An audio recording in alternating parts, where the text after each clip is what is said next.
could you be the reserved guest I was expecting? I have something crucial to discuss with you. Please, can you spare a moment?" As I was about to step into the restaurant, a woman dressed in chef's attire, looking quite anxious, approached me. Initially, I thought she might want to confirm something about my meal, but what she revealed next was utterly unexpected and left me stunned. My name is Cheryl Ruth. I am 33 years old and work in the advertising industry. My job is demanding but fulfilling as I strive to craft impactful advertisements. I met my husband, Brian, at work. He's just a year older than me, and we've been married for a year now. As a couple with 2 incomes, we share household responsibilities efficiently, supporting each other in managing our lives. Our early interactions were purely professional, but over time, we began to share more personal conversations and discovered our similar interests and values. I developed feelings for him, and fearing that we might drift apart after our joint project ended, I gathered the courage to confess. Despite my anxiety, Brian reciprocated my feelings, and we started dating. After a year, he proposed, and we got married. Before our marriage, Brian disclosed that he had been married before and was now divorced. They had been together for about a year, had no children, and decided to separate due to incompatible values. Brian seemed to regret not making his first marriage work and was somewhat reserved in matters of love, likely due to his past experiences. However, I was understanding and felt that as long as there were no unresolved issues, his past didn't bother me. My desire wasn't just for a happy marriage, but to live my life alongside Brian. So I accepted his history and we proceeded with our wedding. Our married life has been joyful, and we've adapted well to living together. We moved to an apartment conveniently located near both our workplaces, and Brian's parents, who live close by, have been incredibly supportive. Initially, I was worried about potential conflicts from living so close to my in-laws, but they have always been welcoming and kind. Our married life has been smoother than I expected, thanks to our mutual understanding and support. Balancing work and personal time can be challenging, especially during the weekdays when my husband and I have limited leisure time due to our demanding jobs. We often only manage brief conversations over dinner, but we make it a point to maximize our weekends together. Cooking has become one of our favorite activities. We love trying new recipes at home, which has become particularly important given my dietary restrictions. I have a severe allergy to fruits from the Rosaceae family, which includes strawberries, apples, pears, and peaches. This allergy is not just inconvenient, but can be dangerous. It developed unexpectedly when I was an adult. I remember eating a lot of strawberries once, and my mouth swelled up to the point where I struggled to breathe. After a series of tests, the diagnosis of my Rosaceae fruit allergy was a heartbreaking revelation. Discovering that I could no longer enjoy many of my favorite fruits was deeply upsetting.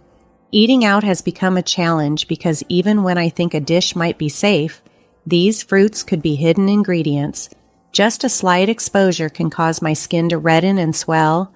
It's become tedious to continually verify ingredients with restaurants, and I often feel guilty for having to ask. This has led me to develop an aversion to dining out. The fear of accidental exposure and subsequent allergic reactions has made me overly cautious. When my husband and I were dating, I often felt apologetic for my constant need to check ingredients thoroughly.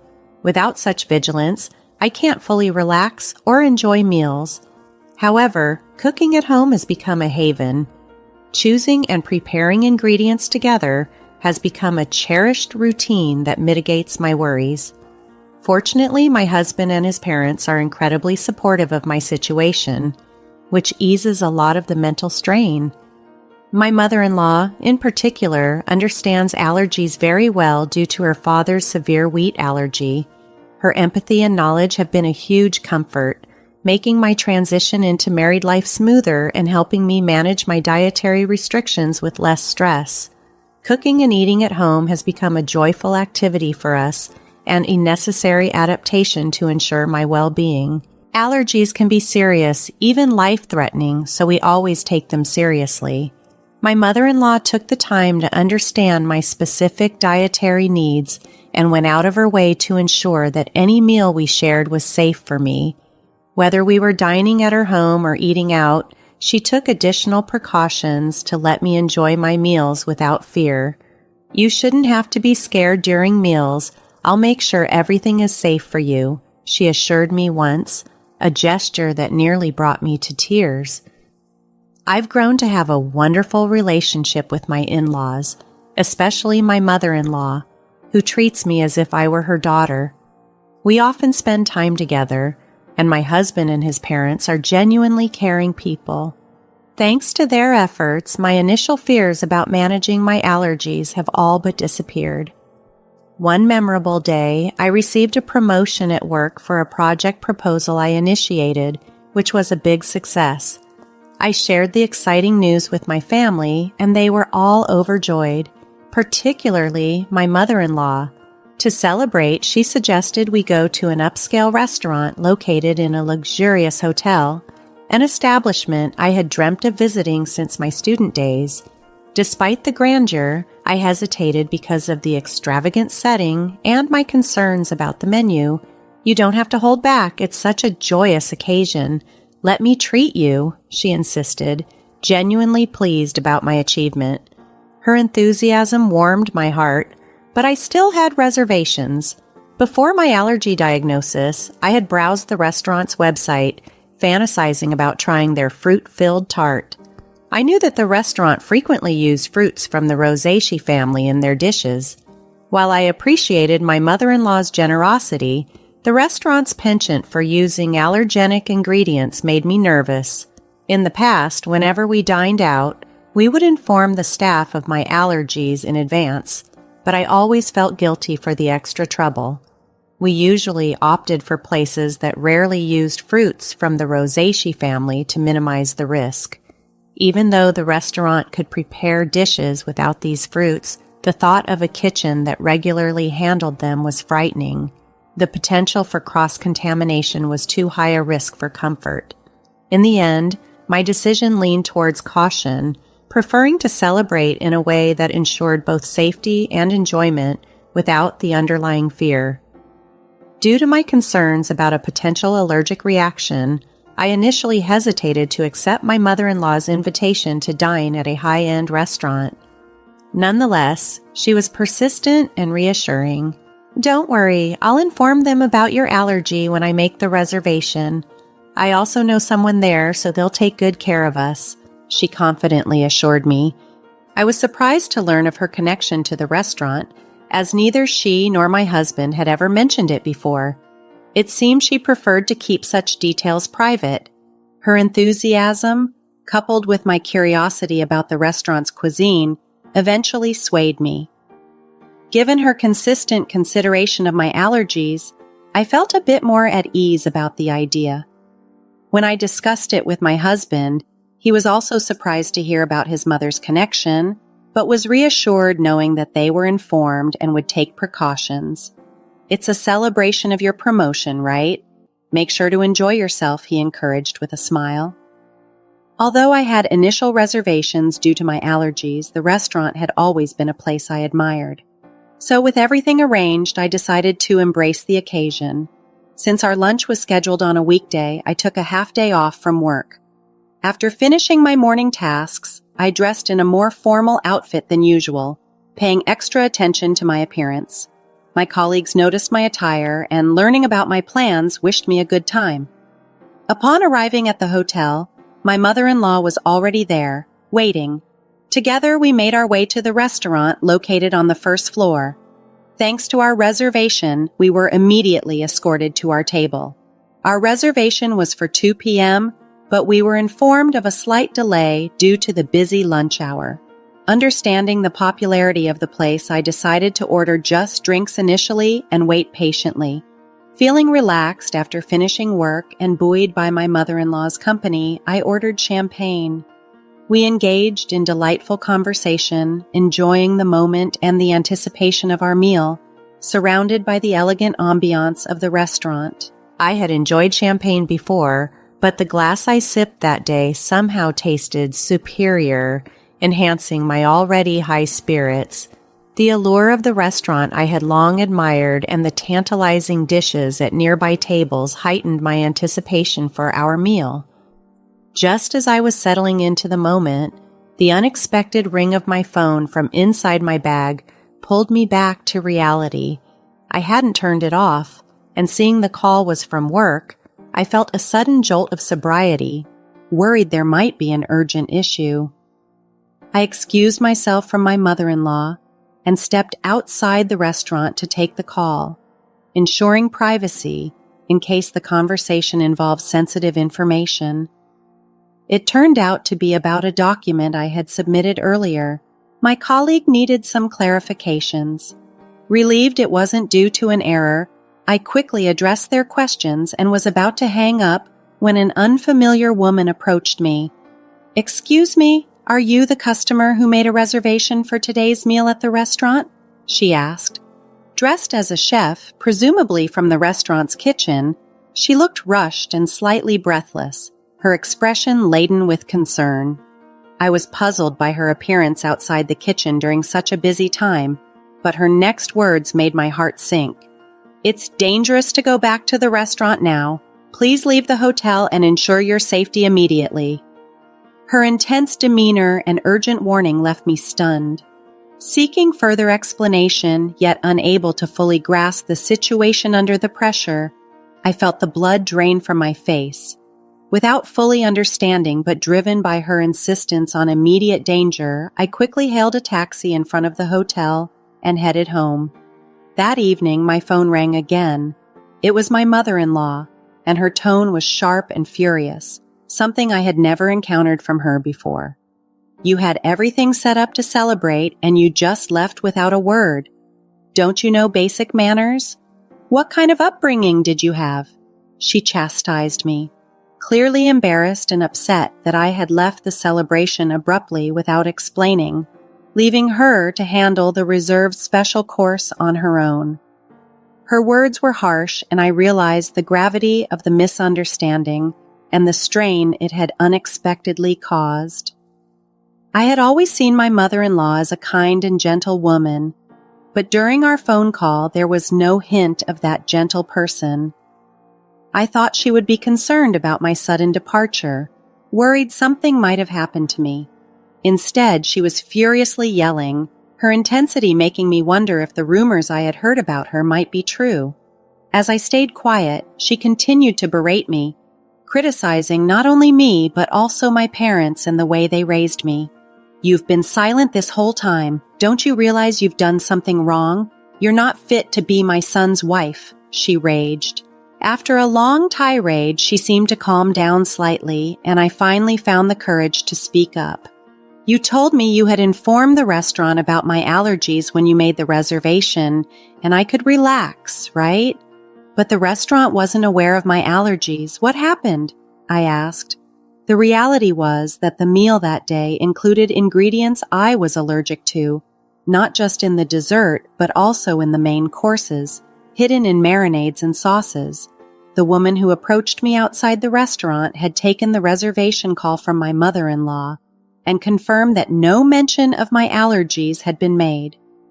This woman, a chef responsible for our meal that day, had noticed the allergy badge on my bag and came out to check on me, just in case. If she hadn't warned me, I would have unknowingly consumed the food and likely suffered a severe allergic reaction. At first, I couldn't believe my mother-in-law would deliberately put me at risk, but the chef's urgency made me reconsider. Moreover, she revealed something astonishing, that she was my husband's ex-wife, now working under the name Julia. Seeing me with my mother-in-law, she realized I was the new wife and decided to intervene. She told me that my mother-in-law was known for her harsh behavior, something she had experienced during her marriage to my husband. Living with his parents, the ex-wife was constantly criticized by my mother-in-law, especially when my husband or father-in-law wasn't around. Despite her culinary skills, Honed at a professional cooking school, my mother-in-law found fault with everything she did, even discarding her dishes on occasion. This revelation painted a very different picture of the woman I had known as gentle and kind. It explained the unexpected hostility and helped me understand the complex dynamics of my new family, prompting a serious reconsideration of how to handle these relationships moving forward. My mother-in-law had always been skilled at masking her true nature, especially in front of my husband, leading the ex-wife to believe that any complaints would be disregarded.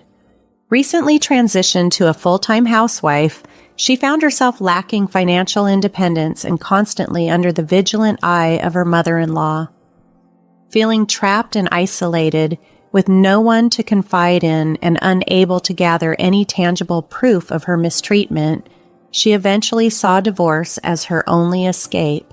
Despite having no prior work experience outside the home, she leveraged her culinary training to secure a job at a local restaurant. Over time, as she worked diligently and rose through the ranks to become a skilled chef, the painful memories of her past began to fade, and she started to find joy in her profession. However, years later, her past unexpectedly resurfaced when my mother-in-law discovered where she worked and began frequenting the restaurant. Recognizing her ex-daughter-in-law, she started to subtly threaten her for discounts. While the chef declined these absurd demands, the lingering effects of past traumas made her yield to some of them. This was the connection my mother-in-law referred to when boasting about her influence at the restaurant. When I confronted my mother-in-law about not communicating my allergies to the restaurant, she feigned ignorance. "I knew about your allergies, so I must have told them." "Maybe it was the staff's oversight," she said defensively, attempting to shift the blame onto the restaurant staff. Given that the reservation call was handled by the ex-wife, it seemed probable that my mother-in-law had deliberately omitted to mention my allergies, intending to pin any issues on the restaurant. However, I was prepared for her tactics. Knowing the restaurant's strict guidelines on allergies and their practice of recording calls for dispute resolution, I was confident that the truth could be easily verified. When faced with the possibility of recorded evidence, my mother-in-law was caught off guard and fell silent. I pressed her further. "You've always been so cautious about my allergies. Why didn't you mention them this time?" Until that point, she had always shown a great deal of concern for my well-being, making her actions all the more baffling. After a tense silence, she exploded in defiance. "I despise how you outshine me. You deserve some pain." This shocking admission shattered my perception of our relationship. Her true feelings, hidden under the guise of familial care, revealed a deep-seated resentment towards me. It was a painful realization, and it prompted me to reevaluate the dynamics of our relationship and consider how to address this newfound hostility. My mother-in-law's envy had surfaced because I received praise at work and was more liked in the neighborhood than she was. She arrogantly claimed that even if I spoke out, no one would believe me. Without this incident, I might never have realized she was capable of such deceitful actions. Fortunately, I had gathered evidence that could reveal her true nature, and I confronted her with it, confident that I had the support of my family. In the presence of my parents and my husband, Brian, I had this confrontation. This conversation was being recorded. Everyone present heard how she berated me and her intentions to deliberately expose me to allergens. After the incident at the restaurant, I immediately went to my parents' house and had Brian join us. We were discussing our next steps when she called, so I quickly switched the call to speakerphone and began recording for evidence, capturing her incriminating statements. Taken aback by my revelation, she asked in a shaky voice, "Wait, is Brian there with you?" She had not expected her son to be listening. Responding to her, Brian, who had been silently collecting evidence, finally spoke up. "I heard everything. I can't believe you would do something like this, Mom," he said, his voice tinged with suppressed anger. She hastily began making excuses, saying, "It wasn't like that, I didn't mean it," but her attempts sounded desperate and insincere, especially after her earlier outburst. Brian's anger was evident as he declared, "I don't even want to think of you as my mother anymore. We're cutting ties." Shocked by the true nature of the mother he had trusted, Brian was beyond furious. He then announced his estrangement from her, ignoring her cries. Moreover, my parents stated they would sue her for attempted murder. Brian ended the call, disregarding her continued pleas. Later, when Brian informed his father about the incident, his father was also furious and suggested they separate, eventually evicting her from their home. With no relatives to rely on, no income, and having been a housewife, she found herself in a desperate position. Her husband, feeling a final bit of pity, arranged a basic apartment for her, paid the first month's rent, and told her to find work so she could support herself. However, lacking the motivation to work and still trying to cling to Brian and me, she barged into our house one day, demanding money. This ongoing drama highlighted the need for us to set firm boundaries and protect ourselves from further manipulation and harm. We firmly sent her away, insisting that she should earn her living, particularly Brian, who was extremely stern to ensure she wouldn't approach our house again. Later, rumors suggested she started working at a nearby supermarket, but she appeared quite disheveled and alone, struggling to adjust to her new circumstances. Despite her challenges, I hope she continues to work diligently, not only for her expenses, but also to compensate us for the trouble she caused. I prefer that she remains out of our lives permanently. The root of her actions seemed to stem from jealousy. She wanted to see me suffer, perhaps because my independence and success contrasted sharply with her situation. Jay's ex-wife, who had moved in with his family after graduating from vocational school, was quiet and submissive, often bearing the brunt of her mother-in-law's unpleasant demeanor and bullying nature. In contrast, I am independent, actively working and receiving promotions. I enjoy a higher social status and am well regarded in our neighborhood. Initially, she appeared to approve of me, seeing me as a competent daughter-in-law. However, her feelings shifted to envy as she realized she couldn't bully me. She longed to see me in a diminished position, one that would allow her to look down on me. After the explosive call during which Brian and his father confronted her, she confessed everything, leading to their decision to cut ties with her. Later, Brian reached out to his ex-wife to apologize for not noticing the bullying she endured under his mother's roof. At that time, he was new at his job and blindly trusted his mother, which obscured his perception. He regretted his oversight, but his ex-wife reassured him that she had moved on. She's now dating someone and is happy, which brings peace to their conversation. Through this ordeal, I became friends with Brian's ex-wife. She's career-oriented and we get along well. Despite her being his ex, there are no concerns about their past relationship, and I am glad to have a friend close in age. After resolving the issues with his mother, Brian and his father threw me a promotion party. It was a lovely gesture that made me feel appreciated and supported by them. This celebration reaffirmed my resolve to continue working hard, free from the worries about my former mother-in-law's interference.